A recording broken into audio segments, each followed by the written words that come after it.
Hello વિદ્યાર્થી મિત્રો, welcome back once again in the biology world. બાયોલોજીની દુનિયામાં આપ સૌનું સ્વાગત કરું છું. હું Rajesh sir. Hope you all are well. તો મિત્રો, આપ સૌ મજામાં હશો અને ખૂબ સારી રીતે તૈયારી કરતા હશો. તો આજે આપણે ચેપ્ટર 15 નવા ચેપ્ટરમાં આગળ વધીએ. Growth and development in plants, એટલે કે વનસ્પતિમાં વૃદ્ધિ અને વિકાસ. એમાં આજે આપણે એમના ઇન્ટ્રોડક્શન અને પ્લાન્ટ ગ્રોથ વિશે શીખીએ. તો આગળ વધીએ દોસ્તો. ચેપ્ટર સ્ટાર્ટ કરીએ પહેલા એનું એનાલિસિસ ટોપિક વાઇઝ જોઈએ તો તમે અહીંયા જોઈ શકો મિત્રો કે મેક્સિમમ ક્વેશ્ચન જે છે એ 15.2 માંથી પૂછાયા છે. ધેટ ઇઝ ઓક્સિન, વનસ્પતિ અંતઃસ્ત્રાવ છે એમાંથી. ત્યાર પછી 15.7 માંથી એટલે કે ફોટોપિરિયોડિઝમ એટલે કે પ્રકાશ અવધિમાંથી.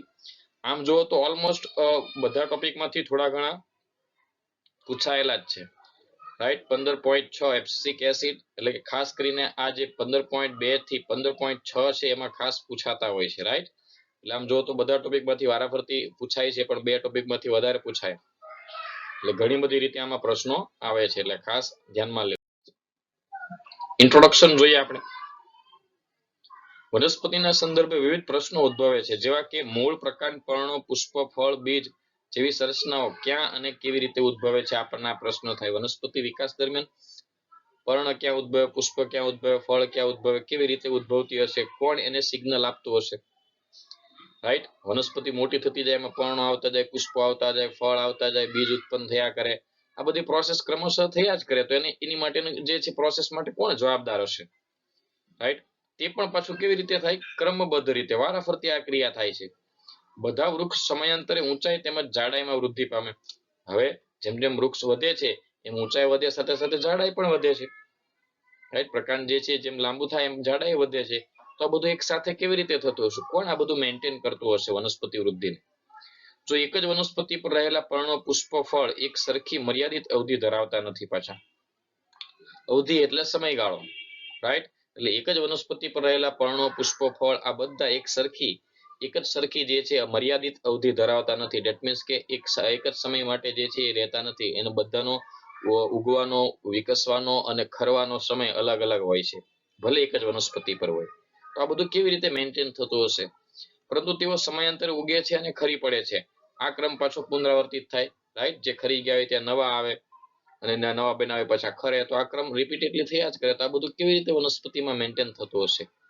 કઈ પદ્ધતિ આમાં કામ કરતી હશે? કયા દ્રવ્યો આમાં કામ કરતા હશે? કેવી રીતે આ થતું હશે? તો એ વનસ્પતિની વૃદ્ધિ અને વિકાસ દરમિયાન આ બધા ફેરફારો જોવા મળે છે, જેના વિશે આપણે જોઈએ. તો વાત કરીએ પુષ્પસર્જનની. પુષ્પસર્જનની ક્રિયા પહેલા વનસ્પતિક તબક્કો કેમ દર્શાવાય છે? કે વનસ્પતિમાં જે છે પુષ્પસર્જન થાય પછી લિંગી પ્રજનનની, એટલે કે વનસ્પતિ પ્રજનન માટે સક્ષમ બનતું હોય. એટલે પહેલાનો તબક્કો આપણે શું ઓળખીએ છીએ? વાનસ્પતિક તબક્કો. વનસ્પતિના બધા અંગો વિવિધ પ્રકારની પેશીના બન્યા છે. મૃદુતક, સ્થૂલકર્ણક, દૃઢોતક, રાઈટ. જલવાહક, અન્નવાહક. પેશી કે અંગોની સંરચના તેઓ દ્વારા જુદા રજૂ થતા કાર્યો વચ્ચે કોઈ સંબંધ છે ખરો? હા, છે, રાઈટ. જેવું કાર્ય એ મુજબની પેશી હોય છે. વાહક પેશીમાં વહનનું કાર્ય થાય છે, કેટલાક પદાર્થનો સંગ્રહ કરે, કેટલાક દ્રઢતા આપે, રાઈટ. તો તેમની રચના અને કાર્યો જે છે આપણે બદલી શકીએ ખરા? આ એક બહુ મહત્વનો પ્રશ્ન છે. શું આપણે એની રચના અને કાર્યો બદલી શકીએ? આપણે નથી બદલતા, પણ વનસ્પતિની અંદર એ ચેન્જીસ થાય છે. વનસ્પતિના બધા જ કોષો યુગ્મનજ કે ફલિતાંડમાંથી સર્જાય છે. પ્રશ્ન એ થાય છે કે શા માટે, કેવી રીતે તેઓમાં ભિન્ન ભિન્ન સંરચનાત્મક અને ક્રિયાત્મક વિશેષતાઓ હોય છે? હવે જેમ આપણું શરીર કોઈ એક કોષમાંથી, યુગ્મનજમાંથી બન્યું, વનસ્પતિનું પણ બહુકોષી શરીર એક જ કોષ અને યુગ્મનજમાંથી બન્યું છે. તો પણ આ બધાની અંદર કેવી રીતે અલગ અલગ જોવા મળે છે? અલગ અલગ પેશી, અલગ અલગ અંગો, અલગ અલગ કાર્યો. તો એનું રીઝન છે વિભેદન. એટલે વનસ્પતિમાં જે વિકાસ થાય છે એ વૃદ્ધિ અને વિભેદનનો સરવાળો છે, રાઈટ. આ મુદ્દો જે છે ખાસ યાદ રાખજો. વિકાસ ઇઝ ઇક્વલ ટુ વૃદ્ધિ પ્લસ વિભેદન. એટલે વિકાસની પ્રક્રિયા જે છે એ વૃદ્ધિ અને વિભેદનનો સરવાળો છે.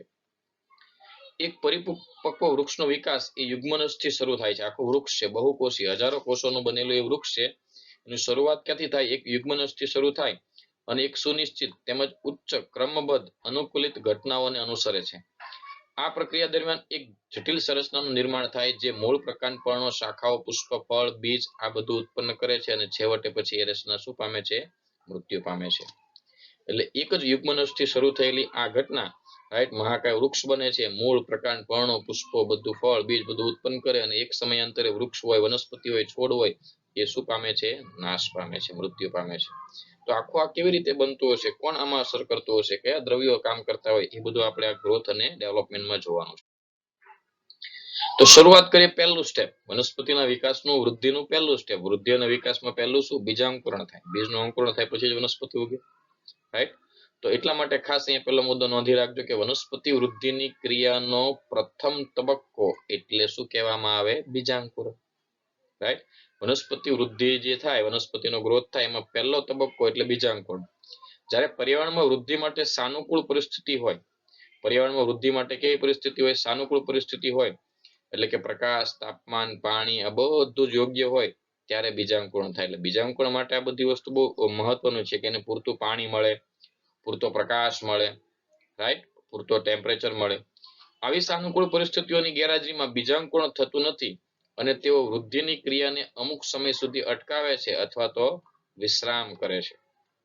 આવી સાનુકૂળ પરિસ્થિતિ જે છે એની ગેરહાજરીમાં બીજાંકુરણ થાય નહીં. જો મતલબ કે યોગ્ય તાપમાન, પાણી, પૂરતો ઓક્સિજન, ભેજ આ બધી વસ્તુ ન હોય તો બીજાંકુરણ થાય નહીં. બીજાંકુરણ થાય નહીં તો વનસ્પતિની વૃદ્ધિ જ નહીં થાય. એટલે વનસ્પતિ વિશ્રામ અવસ્થા, એટલે કે આપણે કહીએ કે બીજ સુષુપ્ત અવસ્થામાં હોય એવું કહી શકીએ. એટલે બીજાંકુરણ માટેની પહેલી શરત છે કે બધી જ પરિસ્થિતિ કેવી હોવી જોઈએ? સાનુકૂલિત હોવી જોઈએ, રાઈટ? એકવાર સાનુકૂળ પરિસ્થિતિઓ પુનઃ પ્રાપ્ત થાય ત્યારે બીજા પુનઃ ચયાપચય પ્રવૃત્તિઓ જે છે એ દર્શાવે છે અને વૃદ્ધિ પામે છે. એટલે એકવાર આ સાનુકૂલિત પરિસ્થિતિ એને પ્રાપ્ત થાય વનસ્પતિને, એટલે બીજા જે છે એ ચયાપચય ફેરફારો શરૂ થાય છે અને વનસ્પતિનો ગ્રોથ, વનસ્પતિની વૃદ્ધિ એ આગળ વધે છે, રાઈટ? તો વનસ્પતિ વૃદ્ધિમાં પ્રથમ તબક્કો, પહેલું સોપાન એટલે કે બીજાંકુરણ જોયું. આગળ જોઈએ મિત્રો, વૃદ્ધિ. હવે બીજાંકુરણ થઈ ગયું એટલે મૂળ પ્રકાંડ પણ આ બધા જે છે વૃદ્ધિ પામે છે, રાઈટ? એટલે વૃદ્ધિ એટલે શું? વધવું, કોષોની સંખ્યામાં વધુ, કદમાં વધુ, વજનમાં વધુ, આ બધું શું કહેવામાં આવે? વૃદ્ધિ. વૃદ્ધિ એટલે વધારો, રાઈટ? કોઈ કોષમાં વધારો થાય, પેશીમાં, અંગમાં, આખા સજીવમાં, જેમ આપણે નાના હતા એમાંથી મોટા થઈ ગયા તો એ આપણી શું છે? વૃદ્ધિ. તો એની વ્યાખ્યા જોઈએ તો કોઈ અંગની અંદર અથવા એના કોઈ ભાગમાં કે કોઈ કોષોના કદમાં અપરિવર્તનીય વધારો એટલે વૃદ્ધિ. અપરિવર્તનીય એટલે it is not reversible, right? અત્યારે આપણે બાળક બનવું છે, નાના એવા 4-5 વર્ષના બાળક બનીને ખૂબ રમવું છે, તો આપણે જે વૃદ્ધિ પામી ગયા છે ઇટ ઇઝ નોટ રિવર્સિબલ. એ પાછું પરિવર્તન પામી અને પાછું હતો તેવા આપણે નાના થઈ શકશું નહીં. સમજ્યા? એમ આપણે જેમ પ્રાણીને લાગુ પડે સેમ એ જ રીતે વનસ્પતિને, એને જે કદ પ્રાપ્ત કરી લીધું ફરી પાછી એ બીજ સ્વરૂપે પાછી જમીનમાં રિવર્સમાં થશે નહીં. એટલે કે વૃદ્ધિ એવી છે કે કોષોના કદમાં થતો અપરિવર્તનીય વધારો. વૃદ્ધિ સજીવની સૌથી મહત્વની, આધારભૂત તેમજ સ્પષ્ટ રીતે દેખીતી લાક્ષણિકતા છે. સામાન્ય વૃદ્ધિ ચયાપચયની ક્રિયાઓને કારણે થાય છે. વૃદ્ધિ શેને કારણે થાય? ચયાપચયને કારણે. ચેપ્ટર 1 માં પણ આપણે જોયું વૃદ્ધિની થિયરીમાં કે વૃદ્ધિ એ ચયાપચયની ફલશ્રુતિ છે. ઉર્જાના વ્યય પર પણ આધારિત છે. પર્ણનું વિસ્તરણ એ વૃદ્ધિ છે. પર્ણ નાનામાંથી મોટું થવું એ વૃદ્ધિ છે, રાઈટ? અને આ પ્રક્રિયા દરમિયાન ઉર્જાનો વ્યય પણ થાય. લાકડાના ટુકડાને જ્યારે પાણીમાં નાખો ત્યારે ફૂલે છે, પણ એ વૃદ્ધિ નથી, રાઈટ? એ પાણીના શોષણને કારણે એનું કદ વધ્યું છે, એ વૃદ્ધિ નથી, રાઈટ? તો કદમાં વધવું, કોષોની સંખ્યામાં વધવું એને વૃદ્ધિ કહેવાય છે. વનસ્પતિ અને પ્રાણીમાં વૃદ્ધિ અલગ અલગ સમય માટે હોય તમને ખબર છે, પણ વનસ્પતિમાં વૃદ્ધિ આજીવન હોય છે. વનસ્પતિની વૃદ્ધિ અનોખી રીતે થાય છે કારણ કે વનસ્પતિઓ તેમના જીવનમાં જીવનભર અમર્યાદિત વૃદ્ધિ ક્ષમતા પ્રાપ્ત કરે છે. આ ક્ષમતાનું કારણ એ છે કે વનસ્પતિના દેહમાં કેટલાક વિશિષ્ટ સ્થાનો પર શું આવેલી છે? વર્ધનશીલ પેશી આવેલી છે. આ વર્ધમાન પેશીના કોષો સતત વિભાજન પામી સ્વયંજનન પામવાની ક્ષમતા ધરાવે છે, રાઈટ? વર્ધનશીલ પેશી, વર્ધમાન પેશી ખૂબ સારી રીતે આપને યાદ છે ચેપ્ટર 6 ની અંદર. તો વનસ્પતિ વૃદ્ધિ જે છે અનોખી રીતે થાય છે, એટલે કે જીવન પર્યંત વૃદ્ધિ પામે છે. પ્રાણી આપણા વૃદ્ધિ જે છે અમુક ચોક્કસ સમય સુધી જ થાય છે, અમુક વર્ષો સુધી જ થાય આપણા શરીરમાં વૃદ્ધિ. જ્યારે વનસ્પતિ વૃદ્ધિ જે છે એ કેટલાય હજારો વર્ષ જૂનું વૃક્ષ હોય તો એમાં વૃદ્ધિ ચાલુ જ હોય. કઈ વૃદ્ધિ? તો કે પર્ણ, નવા પર્ણ આવતા હોય, જૂના પર્ણ ખરી જતા હોય, રાઈટ? થોડા ઘણા અંશે એમાં સતત વૃદ્ધિ જીવન પર્યંત જ્યાં સુધી જીવે ત્યાં સુધી ચાલે છે. એનું રીઝન શું છે? એનું રીઝન છે એમાં અમુક જગ્યાએ જ્યાં આવેલી છે વર્ધનશીલ પેશી, વિશિષ્ટ સ્થાનો પર ત્યાં વર્ધનશીલ પેશી આવેલી છે અને વર્ધનશીલ પેશીના કોષોનું કામ છે સતત વિભાજન પામી નવા કોષો ઉત્પન્ન કરતા રહેવા. એને કારણે સતત વૃદ્ધિ પામે છે. જો આ કોષો ઝડપથી વિભાજન ક્ષમતા ગુમાવી દે છે અને વનસ્પતિ દેહની રચના કરે છે, જે નવા ઉત્પન્ન થાય એ નવા કોષો જે છે વિભાજન ક્ષમતા ગુમાવે અને એનો કોઈ ભાગ બની જાય. આ રીતે વૃદ્ધિ જ્યાં વર્ધનશીલ પેશીની ક્રિયાશીલતાથી વનસ્પતિ દેહમાં હંમેશા નવા કોષો ઉમેરાય છે તેને વૃદ્ધિનું જે છે એ open form of the growth કહેવામાં આવે. એ વૃદ્ધિની લાક્ષણિકતા આપણે કહી શકીએ. રાઈટ. તો અહીંયા નવા કોષો ઉમેરાય છે એને ઓપન ફોર્મ એટલે કે વૃદ્ધિ, નિરંતર વૃદ્ધિ. Yes, right. એને આપણે શું કે વૃદ્ધિનું નિરંતર સ્વરૂપ કહી શકીએ, એટલે કે નિરંતર સ્વરૂપ એટલે એક ધારી જે છે સતત વૃદ્ધિ શું થયા કરે છે, થયા જ કરે છે. જ્યાં જ્યાં વર્ધનશીલ પેશી હોય ત્યાં જોજો, આખા ભાગમાં નહીં. ક્લિયર? તો આ વૃદ્ધિની વાત થઈ. આગળ વધીએ. હવે બે પ્રકારની વૃદ્ધિ ઓલરેડી આપણે ચેપ્ટર 6 ની અંદર જોઈ ગયા છે, પ્રાથમિક વૃદ્ધિ અને દ્વિતીય વૃદ્ધિ. પ્રાથમિક વૃદ્ધિ એટલે શું દોસ્તો? તો કે પ્રાથમિક વૃદ્ધિ એટલે કે અગ્રીય વર્ધનશીલ પેશી મૂલાગ્ર અને પ્રરોહાગ્રમાં, મૂળના આગળના ભાગમાં અને પ્રરોહના આગળના ભાગમાં આવેલી અગ્રીય વર્ધનશીલ પેશી દ્વારા જે વૃદ્ધિ થાય, જેને કારણે મૂળ અને પ્રકાંડની લંબાઈ વધે છે, તેને પ્રાથમિક વૃદ્ધિ કહેવાય. અને જ્યારે એની જાડાઈ વધે છે પ્રકાંડની, ત્યારે એને શું કહેવામાં આવે? દ્વિતીય વૃદ્ધિ. તો જોઈએ, અગ્રીય વર્ધનશીલ પેશીઓ વનસ્પતિની પ્રાથમિક વૃદ્ધિ માટે જવાબદાર છે અને મુખ્યત્વે તેઓ વનસ્પતિઓને તેમની અક્ષની આયામ વૃદ્ધિ, રાઈટ. એટલે અગ્રીય વર્ધનશીલ પેશી એટલે કે અહીંયા ટોચ ઉપર જોઈ આકૃતિમાં જોઈ શકો, પ્રરોહની અગ્રીય વર્ધનશીલ પેશી પ્રકાંડની, જે પ્રકાંડની લંબાઈ વધારે છે, અને નીચે જો મૂળની અગ્રીય વર્ધનશીલ પેશી, મૂળની લંબાઈ વધારે છે. એટલે ટોચ ઉપર આવેલી અગ્રીય વર્ધનશીલ પેશીને કારણે અક્ષની લંબાઈ વધે છે, મૂળ અથવા પ્રકાંડની લંબાઈમાં વધારો થાય, તો એને કહેવામાં આવે છે પ્રાથમિક વૃદ્ધિ. જ્યારે દ્વિતીય વૃદ્ધિ એટલે શું? જાડાઈમાં વધે. જાડાઈમાં વધવા માટે જે છે એ વાહી એધા કામમાં કરે, એધા વલય, રાઈટ. એટલે એધા જે છે એ દ્વિતીય વર્ધનશીલ પેશી અહીંયા કામ કરે છે. કઈ પેશી કામ કરે? પાર્શ્વીય વર્ધનશીલ પેશી એધા. દ્વિદળી અને અનાવૃત બીજધારીઓ, ખાસ અહીંયા ઉદાહરણ યાદ રાખજો. દ્વિદળી અને અનાવૃત બીજધારી વનસ્પતિઓ જે છે એમાં પાર્શ્વીય વર્ધનશીલ પેશી હોય, પુલ્ય એધા અથવા તો વાહી એધા, રાઈટ. દ્વિતીય વૃદ્ધિ ખૂબ સારી રીતે આપણે ચેપ્ટર 6 માં જોયું છે. અને ત્વક્ષેધા એટલે કે બધા એધા જે જીવનમાં પછી ઉદ્ભવે છે, ત્વક્ષેધાની વાત કરીએ તો એ, રાઈટ. બાહ્ય એધા અને પાર્શ્વીય એધા તો હોય જ છે. આ વર્ધમાન પેશીઓ જ્યાં ક્રિયાશીલ હોય તે અંગોની જાડાઈમાં વધારો કરે છે અને વનસ્પતિની દ્વિતીય વૃદ્ધિના નામથી ઓળખવામાં આવે. એટલે જાડાઈ વધુ એ દ્વિતીય વૃદ્ધિ, લંબાઈ વધે એ પ્રાથમિક વૃદ્ધિ. Very simple. હવે આ વૃદ્ધિ માપવી છે દોસ્તો. કેવી રીતે માપી શકાય? અલગ અલગ રીત છે વૃદ્ધિ માપવાની, સંખ્યાને આધારે, કદને આધારે, રાઈટ. આપણે આસપાસ આપણે જે દ્રષ્ટિકોણ છે, નજર રાખીએ તો એમાં પણ આપણને વૃદ્ધિનું માપન જોઈ શકીએ. કોષીય સ્તરે વૃદ્ધિ સૈદ્ધાંતિક રીતે કોષ રસની માત્રામાં થતા વધારાનું પ્રમાણ છે. તમારી કોષની અંદર એક સેલ છે, એ કોષમાં કેટલો વધારો થયો જોવું હોય તો શું જોઈ શકીએ? તો ભાઈ એક કોષ રસ કદમાં નાનો કોષ હતો, એ કદમાં મોટો થયો, ડેટ મીન્સ એની અંદર કોષ રસનું પ્રમાણ શું થયું? વધ્યું છે. તો કોષ રસના કદમાં થતો વધારો એ કોષ રસીય વૃદ્ધિ, કોષ રસ લેવલે થઈ.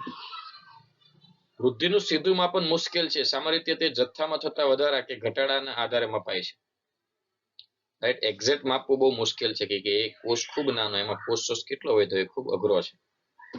પણ જથ્થામાં જે વધારો થયો એના પરથી ખબર પડી જાય કે વૃદ્ધિ થઈ છે કે ઘટી છે, રાઈટ. દાખલા તરીકે વજનમાં થતો વધારો આપણે માપી શકીએ. એનું શુષ્ક વજન, ડ્રાય વેટ એટલે કે પાણી વગરનું વજન, વનસ્પતિને સૂકવીને જેનું વજન કરવામાં આવે એને એનું ડ્રાય વેટ કહેવાય.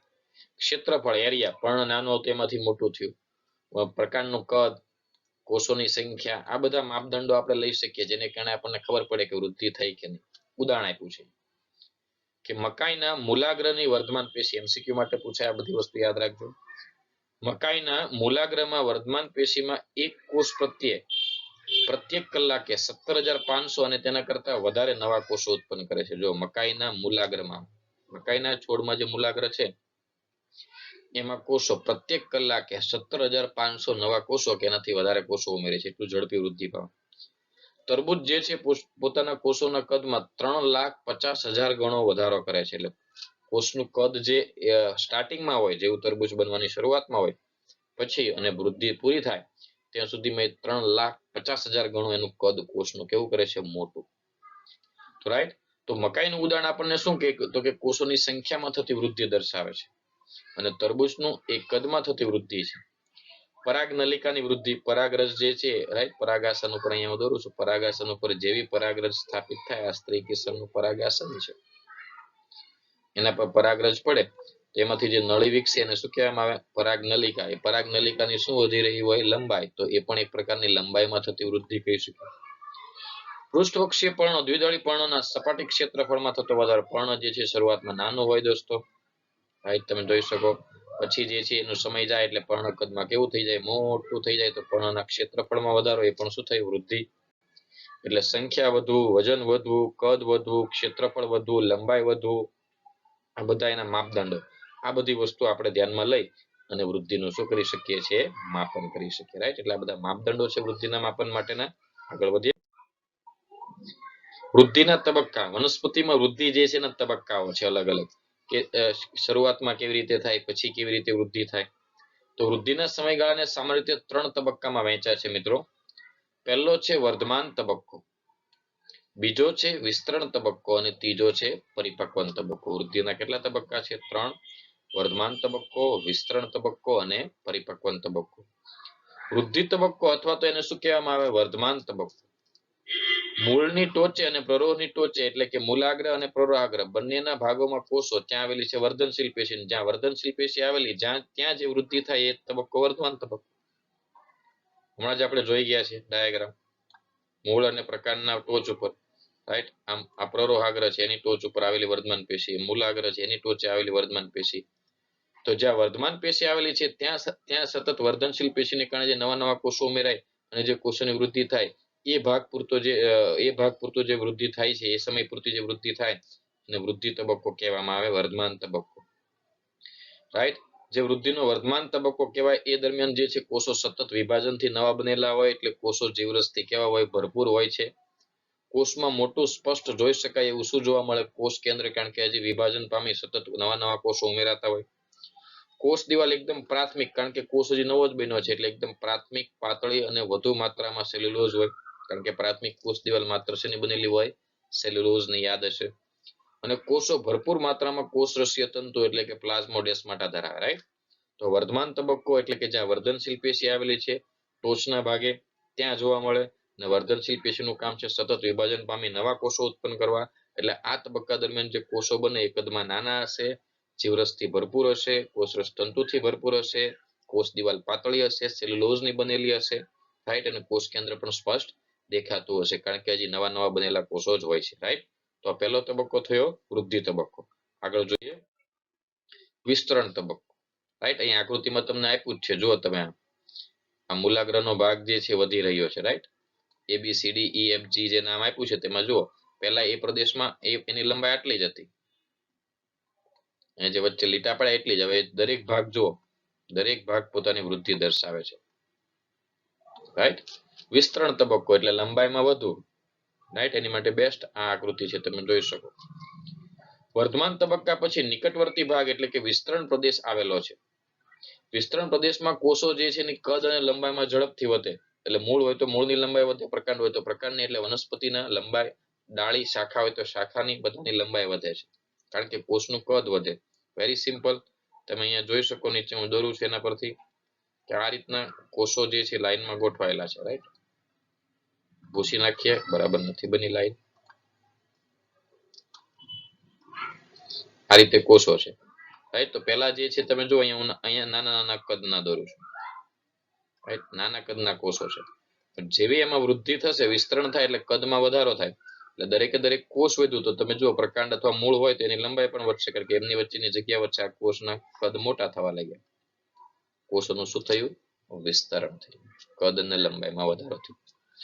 તો કોષ વિસ્તરણ પ્રદેશનું પ્રતિનિધિત્વ. આ તબક્કામાં કોષો મોટા કદની રસધાનીઓ પણ ધરાવે. ખાસ વનસ્પતિ કોષ હોય તો રસધાની પણ હોય, એટલે મોટા કદની રસધાનીઓ ધરાવે છે. કોષનું વિસ્તરણ થાય છે, નવી કોષ દિવાલ બને, અને જે છે એ પ્રદેશની વિશિષ્ટતા છે. એટલે કે આ વિસ્તરણ તબક્કો જે છે એ વિસ્તરણ પ્રદેશની ખાસિયત એ છે કે નવી કોષ દિવાલ બનશે, એટલે ઓલરેડી પ્રાથમિક બનેલી હતી તો દ્વિતીય કોષ દિવાલ બનશે, મોટા કદની રસધાની થશે, કોષોનું કદ વધશે. કોષોનું કદ વધે તો અલ્ટિમેટલી પેશીનું અને અંગનું કદ વધે છે. રાઈટ, ત્યાર પછી આવે છે પરિપક્વન તબક્કો. હવે કોષો જે છે વિભાજન પામી ગયા, એમની લંબાઈ વધી ગઈ, હવે એમને ચોક્કસ કાર્ય મળશે, એટલે વિભેદન પામશે. અગ્રસ્ત ભાગેથી દૂર અને વિસ્તરણ પ્રદેશથી ખૂબ નજીક, બિલકુલ નીચે આવેલો એક પ્રદેશ એટલે પરિપક્વન પ્રદેશ કહેવાય છે. આ પ્રદેશમાં આવેલા કોષો તેઓનું અંતિમ કદ પ્રાપ્ત કરી લે છે. હવે કાયમી કદ, જેને ફાઇનલ સ્ટેજમાં આવી ગયા છે કોષો, રાઈટ, એ કોષો જે છે એનું કયું કદ પ્રાપ્ત કરે છે, અંતિમ કદ પ્રાપ્ત કરે છે મિત્રો. કોષ દિવાલ જાડી અને મહત્તમ જીવરસ ધરાવે છે. મોટાભાગની પેશી કોષનો પ્રકાર આ તબક્કાને અનુસરે છે. રાઈટ, એટલે મેક્સિમમ જે છે એ પેશીઓ આ તબક્કાના પરિપક્વ એટલે હવે પાકી ગયા, એનું અંતિમ સ્વરૂપ ધારણ કરી લીધું. હવે એમાં કોઈ આજીવન ચેન્જ ના આવે. જ્યાં સુધી વનસ્પતિનો એ ભાગ જીવે ત્યાં સુધી એની અંદર કોઈ પણ ચેન્જ આવશે નહીં. રાઈટ, તો એ મોટો ભાગ જે છે પેશી કે કોષોનો પ્રકાર તબક્કાને અનુસરે છે. કોષ દિવાલ જાડી અને મહત્તમ જીવરસ ધરાવે છે. કોષોનું અંતિમ કદ પ્રાપ્ત કરે છે અને વિભેદન થાય છે, એટલે કાર્ય અનુસાર વહેંચણી થઈ ગઈ. કોષને કાર્ય મળી ગયું, એ મૃદુતક પેશી બની ગઈ, કોઈ સ્થૂલપણક બની ગઈ, કોઈ જલવાહક, ઘનવાહક, પછી જીવે ત્યાં સુધી એ સ્વરૂપે જોવા મળે. તો એ પરિપક્વનો તબક્કો છે. તો આ રીતે વૃદ્ધિના તબક્કા છે: વર્ધમાન તબક્કો, વિસ્તરણ તબક્કો અને પરિપક્વન તબક્કો. રાઈટ, આના પ્રદેશો આપણે જોઈ ગયા, યાદ હોય તો ચેપ્ટર 5 માં મૂળની અંદર આના પ્રદેશો જોઈ ગયા હતા. યાદ હોય તો તમે જોજો, જરાક યાદ કરજો. ઓકે, આગળ વધીએ તો મિત્રો હવે આપણે આગળ જોઈએ છીએ એ વૃદ્ધિનો દર, ગ્રોથ રેટ. તો એકમ સમયમાં થતા વૃદ્ધિના વધારાને શું કહેવામાં આવે છે? વૃદ્ધિ દર. એકમ સમયમાં કેટલી વૃદ્ધિ થાય છે, વૃદ્ધિમાં થતો વધારો, એને વૃદ્ધિ દર કહેવાય છે. આથી વૃદ્ધિ દરને ગાણિતિક રીતે પણ પ્રસ્તુત કરી શકીએ છીએ, ગણિતની ભાષામાં પણ પ્રસ્તુત કરી શકીએ છીએ. ઉદાહરણ તરીકે એક સજીવ માટે કે એક સ્નાયુનો ભાગ, એમાં વધુ પ્રમાણમાં કોષો કેવી રીતે ઉત્પન્ન થાય, એક વનસ્પતિ કોષમાં કેવી રીતે ઉત્પન્ન થાય, એના માટે લઈ શકીએ. બે પ્રકારે વૃદ્ધિ થાય, આંકડાકીય અને ભૌમિતિક. આંકડાકીય વૃદ્ધિમાં જુઓ તમે મિત્રો, જેટલા કોષો ઉત્પન્ન થાય એમાંથી બે માંથી કોઈ એક જ કોષ વિભાજન ક્ષમ રહે છે, બીજો કોષ વિભાજન ક્ષમતા ગુમાવે છે. અહીંયા જુઓ પહેલા નંબરમાં, રાઈટ, પહેલો સ્ટેપ જુઓ તો પહેલા સ્ટેપમાં એક જ કોષ છે, એકમાંથી કેટલા બન્યા? બે. રાઈટ, તો બે માંથી એક કોષે વિભાજન ક્ષમતા ગુમાવી દીધી. આ જો એરો મારું છું એને વિભાજન ક્ષમતા ગુમાવી દીધી. હવે આ બીજો જે ડાર્ક કરેલો જે કોષ છે ડાર્ક કલરમાં, એ કોષ વિભાજન ક્ષમતા ધરાવે છે, એટલે એને પાછા એકમાંથી કેટલા ઉત્પન્ન કર્યા? બે. રાઈટ, એટલે બે માંથી કેટલા છે? ત્રણ. તો અહીંયા જે બે ઉત્પન્ન થયા એ બે માંથી એક વિભાજન ક્ષમતા ગુમાવી દીધી. રાઈટ, એટલે હવે જો કેટલો? એક. જે ડાર્ક સેલ છે, રાઈટ, એ જ વિભાજન પામી ફરી પાછા ઉત્પન્ન કરે બે. તો 3 માંથી 4, 4 માંથી 5, એટલે કે કહેવાનો મતલબ કે આની અંદર એકદમ નિયંત્રિત વૃદ્ધિ થાય છે. આંકડાકીય વૃદ્ધિ એટલે કે જેટલા એક કોષના વિભાજનથી જે બે કોષ બને છે એ બે કોષમાંથી એક કોષ વિભાજન ક્ષમતા ગુમાવી દે છે મિત્રો. એક કોષ વિભાજન ક્ષમતા ગુમાવી દે છે અને બે માંથી કોઈ એક જ કોષ વિભાજન પામે છે. રાઈટ, અને આ રીતે જે છે એ વૃદ્ધિ થાય છે. જ્યારે ભૌમિતિક વૃદ્ધિ જે છે એમાં શું થાય તો કે 1 માંથી 2, 2 માંથી 4, 4 માંથી, એટલે કે જેટલા ઉત્પન્ન થાય એટલા બધા જ વિભાજન પામે. બંને વિભાજન ક્ષમ રહે છે. 1 માંથી 2 બન્યા તો બીજા બે જે છે બીજા બબ્બે ઉત્પન્ન કરે. 4, 4 માંથી 8, 8 માંથી 16. આ રીતે ઝડપથી વૃદ્ધિ પામે એ ભૌમિતિક વૃદ્ધિ છે. રાઈટ, તો આકૃતિને ખાસ ધ્યાનમાં રાખજો, આગળ સમજવામાં સરળ થાય. તો આંકડાકીય વૃદ્ધિ જોઈએ તો આંકડાકીય વૃદ્ધિમાં જે છે કોષ સમવિભાજન પામે છે. સમવિભાજન પામે એટલે માત્ર બે બાળકોષો ઉત્પન્ન કરે, 1 માંથી 2. મામાં માત્ર એક જ બાળકોષ વિભાજન પામે છે. જોયું, રાઈટ, મેં વાત કરી એમ અગાઉની આકૃતિમાં કે બે માંથી એક જ વિભાજન પામે અને બીજો કોષ જે છે એ પરિપક્વન પામી જાય, વિભેદન પામી જાય. રાઈટ, એટલે આંકડાકીય વૃદ્ધિ સરળ રીતે આપણે દર્શાવી શકીએ કે એક સરખો વધારો છે દર વખતે એકનો. એટલે એનો જો આલેખ દોરવામાં આવે વનસ્પતિની ઊંચાઈ માટે અથવા કોષોની સંખ્યા વિરુદ્ધ સમયનો, તો એ સીધી રેખામાં આલેખ મળે છે એકદમ, એટલે સુરેખ આલેખ મળે છે. વનસ્પતિની જે છે અંગની લંબાઈ અને સમય વિરુદ્ધનો જો આલેખ દોરવામાં આવે મૂળની અંદર તો આ રીતે જોવા મળે છે. એનો આલેખ રેખીય વક્ર, સુરેખ અથવા તો રેખીય વક્ર પણ આપણે કીધું છે. એનું અહીંયા સૂત્ર છે LT = L0 + RT. આ રીતે આપણે આંકડાકીય ગણી. LT એટલે t સમય લંબાઈ, L0 એટલે શૂન્ય સમય જ્યારે શરૂઆત થઈ ત્યારે, R એ વૃદ્ધિ દર છે, પ્રતિ એકમ સમયમાં કેટલી વૃદ્ધિ થઈ, અને t એ સમય છે. એટલે LT = L0 + RT. આ આંકડાકીય ગણતરી દ્વારા એક સરખો જ વધારો થાય છે મિત્રો. એટલે દરેક વખતે એક સરખો વધારો હોવાને કારણે સમય સાથે સરખો વધારો થાય, એક જ કોષ વિભાજન પામે. એટલે લિમિટેડ ટાઈમમાં લિમિટેડ કોષ જ આવે, લિમિટેડ ટાઈમમાં લિમિટેડ કોષ જ, તો એનો આકાર જે છે સમય સાથે એક સરખો વધે છે. એટલે એક જે છે સીધી રેખામાં એનો આલેખ મળશે. ભૌમિતિક વૃદ્ધિ. ભૌમિતિક વૃદ્ધિ જે છે એમાં જે ખૂબ ઝડપથી વૃદ્ધિ પામે બધા કોષો. એટલે એમાં 3 તબક્કામાં પ્રારંભિક ધીમી વૃદ્ધિ છે. જો અહીંયા આકૃતિમાં S આકારનો આલેખ મળે છે, સિગ્મા. તો સ્ટાર્ટિંગમાં સ્લો છે. જો આટલા બધા સમયમાં આટલી જ વૃદ્ધિ થઈ. આ વૃદ્ધિ છે, વજન કદ એની વૃદ્ધિ છે. રાઈટ, y અક્ષ ઉપર એની વૃદ્ધિ છે, x અક્ષ ઉપર એનો સમય છે. તો y અક્ષ ઉપર તમે મિત્રો જોઈ શકો આટલા બધા સમયમાં આટલી જ વૃદ્ધિ થઈ માત્ર. ધીમી વૃદ્ધિ. પછી જે છે ખૂબ ઝડપી વૃદ્ધિ આવે. તમે જો સમય ખૂબ ઓછો, સમય એના જેટલો જ પણ વૃદ્ધિ એના કરતા 3 થી 4 ગણી. રાઈટ, પછી વૃદ્ધિ દરમાં ઝડપથી વધારો આવે અને લોગ ફેઝ અથવા તો એક્સપોનેન્શિયલ ફેઝ કહેવાય. અને બધા જ કોષો સમવિભાજકો તરીકે અનુસરે છે. એટલે એકમાંથી બે બને તો બંને પાછા સમવિભાજન પામે, 4 ઉત્પન્ન કરે, એ 4 પાછા સમવિભાજન પામે. એટલે બધા જ કોષો આવું કામ કરે, ઝડપથી વિભાજન પામે, સતત વિભાજન પામે અને વિભાજન પામવાની ક્ષમતા જાળવી રાખે છે અને ખૂબ ઝડપથી વૃદ્ધિ પામે. જોકે સીમિત પોષણ પર્યાપ્તને કારણે વૃદ્ધિ પછી શું થાય, ધીમી પડે. એક સમય એવો આવે કે પાછી સ્થાયી વૃદ્ધિ ધીમી પડે છે. એટલે આખો એસ આકારનો સિગ્મોઇડ આલેખ મળે છે અને સ્થાયી તબક્કા તરફ એ આગળ વધે છે. સિગ્મોઇડ વક્રની અહીંયા વાત થઈ. તો આ રીતે જો સમય વિરુદ્ધ આપણે માપદંડનો આલેખ દોરીએ તો એક પ્રકારનો સિગ્મોઇડ એસ આકારનો આલેખ મળે છે. રાઈટ. પ્રાકૃતિક પરિણામમાં વિકાસ પામતા બધા સજીવોમાં મોસ્ટ ઓફ આ રીતે એસ આકારનો વૃક્ષ એટલે કે એસ આકારનો જ આલેખ જોવા મળે છે. વનસ્પતિ કોષો, પેશીઓ કે અંગો માટે આ આદર્શ રૂપ છે. આ પ્રકારની વૃદ્ધિ ખૂબ જ ઝડપથી થાય છે અને ઝડપી વૃદ્ધિ માટેનું માપનનું આ સૂત્ર છે W1 બરાબર W0 e⁻⁴ આ ભૌમિતિક વૃદ્ધિ છે મિત્રો. રાઈટ. ભૌમિતિક વૃદ્ધિ માટેનું આ સૂત્ર છે. W1 W0 e⁻⁴ right. W1 એ અંતિમ કદ છે, જે વજન, ઊંચાઈ કે સંખ્યા જે આપણે માપદંડ ધ્યાનમાં લીધું હોય એને આધારે. W0 એનો પ્રારંભિક દર છે, R એ વૃદ્ધિ દર છે, T સમય છે અને E એનો પ્રાકૃતિક લઘુગુણક આધાર એટલે લોગેરિધમના સંદર્ભમાં લેવામાં આવે. કલનશાસ્ત્ર વિકલનનો ઉપયોગ કરી અને આ સૂત્ર તારવવામાં આવતું હોય. રાઈટ. એટલે આપણે અહીંયા સૂત્ર જ યાદ રાખવાનું છે ભૌમિતિક વૃદ્ધિ માટે. ક્લિયર. W1 W0 e⁻⁴ અને પદ ઓળખાવાના છે અને ખાસ ધ્યાનમાં રાખવાનું છે. તો આ ભૌમિતિક વૃદ્ધિ થઈ. રાઈટ. તો વૃદ્ધિનો દર છે અને બે પ્રકારની વૃદ્ધિ જોઈએ, આંકડાકીય અને ભૌમિતિક. આંકડાકીયમાં એકદમ સરખો વધારો થાય ક્રમશઃ, જ્યારે ભૌમિતિક વૃદ્ધિમાં ધીમો, પછી ઝડપી, પછી સ્થાયી. એટલે એમાં ઝડપ જે છે વેગ ઓછો વધુ થાય છે. ક્લિયર. એમાં આ રીતે આલેખ મળે છે. તો આંકડાકીય જે છે એમાં શું રેખીય સીધી લાઈનમાં આલેખ મળે, જ્યારે ભૌમિતિકમાં એસ આકારનો આલેખ મળે છે. ઓકે દોસ્તો. તો ઝડપી વૃદ્ધિ જે છે આ પ્રકારે થાય છે, આપણે જોયું એ જ રીતે બધા પદ ઓળખાવ્યા. રાઈટ.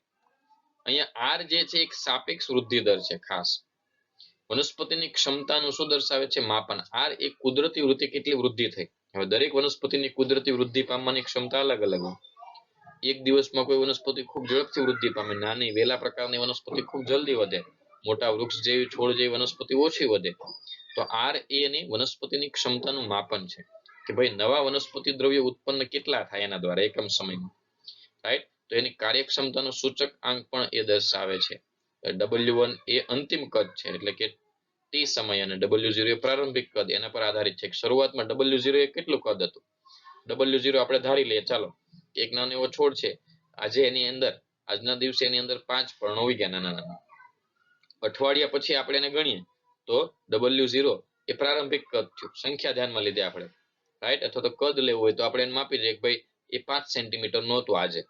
પછી અઠવાડિયા પછી W1 અંતિમ કદ માપીએ તો એ 10 સેન્ટીમીટર નું છે. તો કેટલા ટકા વધારો છે. રાઈટ. 7 સેન્ટીમીટર નું છે, 6 સેન્ટીમીટર નું થયું. કોઈ 6 સેન્ટીમીટર વધારો થાય, કોઈ 5 સેન્ટીમીટરમાં, કોઈમાં 10 સેન્ટીમીટરમાં.